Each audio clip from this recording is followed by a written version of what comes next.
Two small souls, Emma and Chloe, with the innocence of those who still believe in fairy tales, dared to make a request to a young billionaire. Would you be our dad at the school presentation? The answer would echo in their hearts when school let out. Emma and Chloe waited in the schoolyard of St. Francis Elementary, while the other children ran to their parents' arms, excitedly chattering about Friday's presentation. The twins sat quietly on a bench, swinging legs that barely touched the ground. Everyone's already talking about the dresses they're going to wear and how their parents are going to film it, Chloe muttered, kicking a small stone. We're the only ones who will be alone. At least we have a mom, Emma replied, always the more practical one. Even if she can't come, Chloe pouted.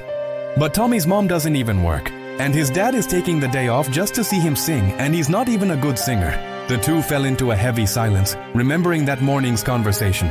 Their mother, Sophie, had found the note about the family day presentation and explained with tears in her eyes that she couldn't miss her shift at the diner on Friday.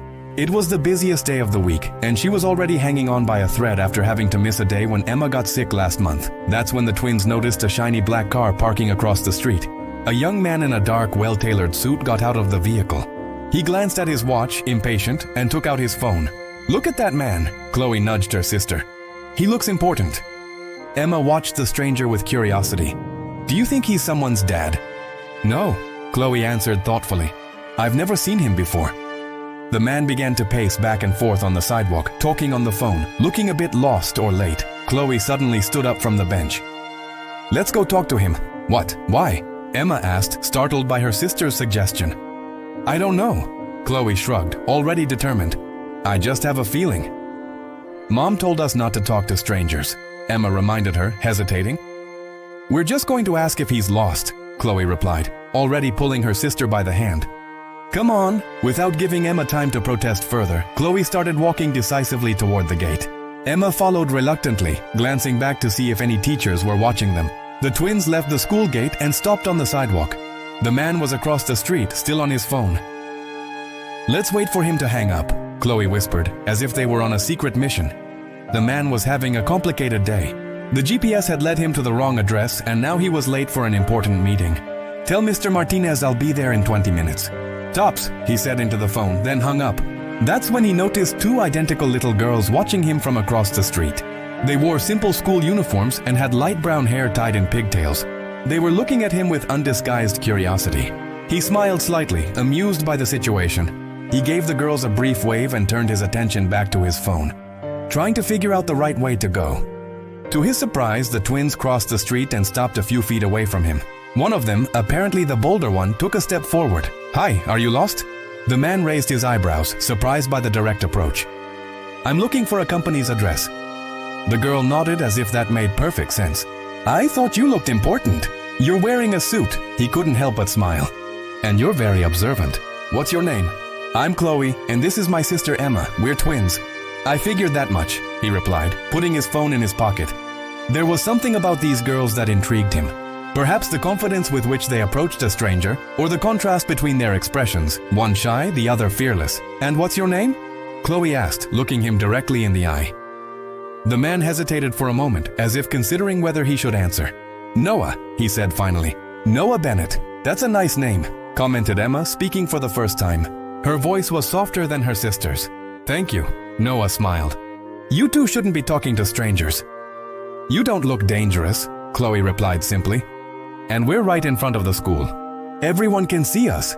Noah glanced around, noticing a few adults watching the scene with attention. He made sure to keep a respectful distance from the children. "We have a presentation at school on Friday," Chloe continued, changing the subject abruptly. "We're going to sing and show drawings of our family." "That sounds very nice," Noah replied, playing along. "Our mom can't go," Emma explained, looking down at her shoes. "She has to work to pay the bills." Noah felt a pang in his chest at the girl's frankness. "I'm sorry to hear that." "Everyone is bringing their parents," Chloe added, her voice revealing sadness. "We're the only ones who will be alone on stage. We only have our mom," Emma continued.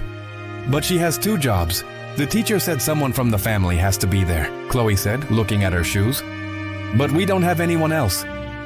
"That must be tough for you," Noah commented, genuinely touched. "It's worse at the presentations," Emma said quietly, "when everyone has someone watching and clapping for them." Tommy is bringing his mom and dad, Chloe recounted, crossing her arms. And he can't even sing right. He sounds like a frog. Noah couldn't hold back a laugh. And you? Do you sing well? The teacher says we do, Emma replied with a small smile. We practiced a lot. I'm the best in the class, Chloe stated with conviction. But no one will be there to see it. I'm sure you'll do great, Noah said, glancing at his watch. He really needed to go, but something about these girls stopped him from just saying goodbye and leaving. Do you have kids? Chloe asked, observing him with curiosity. Noah shook his head. No, I'm not married. Why not? Chloe continued, ignoring her sister's disapproving look. Chloe! Emma scolded, blushing. You don't ask that. Noah laughed again. It's okay. I guess I've never found the right person. Our mom doesn't have a husband either, Emma explained. She says it's just the three of us against the world. And you manage well, from what I can see, Noah commented with a gentle smile. Chloe looked at her sister as if asking for permission for something. Emma gave a slight nod. You could be our dad at the presentation, Chloe said suddenly, her voice clear and direct. Just on Friday to watch us sing. Noah was completely speechless. The unexpected request caught him totally off guard. It would only be for one day, Emma added shyly. No one would know you're not our real dad. We just need someone to clap, Chloe explained. So we're not the only ones with nobody. It would be at 10 Ma, Emma said, her eyes revealing hope. If you don't have a meeting at that time. Noah looked at the girls, surprised by the boldness of the request. Part of him wanted to say yes immediately, moved by the sadness in their eyes, but another part, more rational, knew it would be strange for an adult to show up pretending to be the father of children he barely knew. I don't know if that would be appropriate, he said finally. We hardly know each other. And we wouldn't tell anyone, Chloe insisted. It would be our secret. I understand you're disappointed that your mom can't go, Noah said gently. But I don't know if I can help in that way. The twins' faces lost some of their brightness. Chloe lowered her head, trying to hide her disappointment. It's okay, Emma said with a small smile. It was just an idea. A silly idea, Chloe muttered.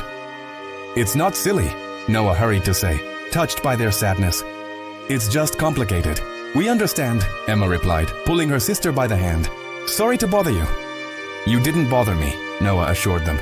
It was a pleasure meeting you. We have to go, Chloe said, her voice less cheerful than before. The teacher will get worried. Of course, Noah nodded. Good luck with the presentation. I'm sure you'll do great. The twins waved a brief goodbye and started to walk away. After a few steps, Chloe stopped and turned around. It's at St. Francis Elementary, she said, pointing to the building behind them. Friday 10 was, in case you change your mind. Before Noah could respond, the girls had already crossed the street and were entering the school gate. He watched them until they disappeared into the yard. His phone rang, bringing him back to reality. It was his assistant wanting to know why he hadn't arrived at the meeting yet. I'm on my way, Noah replied, getting into the car. As he drove, he couldn't get the encounter with the twins out of his head. There was something about them that had touched him deeply. The request for him to pretend to be their father for a day was absurd. Of course, he barely knew them. He had no obligation to them. And yet, the thought of them being alone on stage while all the other children had their parents in the audience bothered him more than he wanted to admit. St. Francis Elementary, he murmured to himself. Friday 10 Pamyas. On Friday, the auditorium of St. Francis Elementary was packed with eager parents, some with cameras, others with flowers to give their children after the show. Backstage, the children were getting ready, adjusting their clothes and rehearsing their lines one last time. Amid the hustle and bustle, the twins stood in silence in a corner, already resigned to the fact that they would be the only ones without anyone in the audience. Do you think he'll come? Emma asked as she straightened the bow on her sister's dress. Chloe shrugged, trying to seem indifferent. Of course not. He didn't even say he would. But he also didn't say he wouldn't, Emma argued, always the optimist. He's an important man, Chloe replied. He must have more important things to do than pretend to be the dad of two girls he doesn't even know. It was a silly idea, Emma sighed. It was, Chloe agreed, although her eyes revealed that she still held a small glimmer of hope. The teacher began to call the children into formation. Kindergarten class, you're next. Remember to smile. The twins stood side by side, holding their drawings.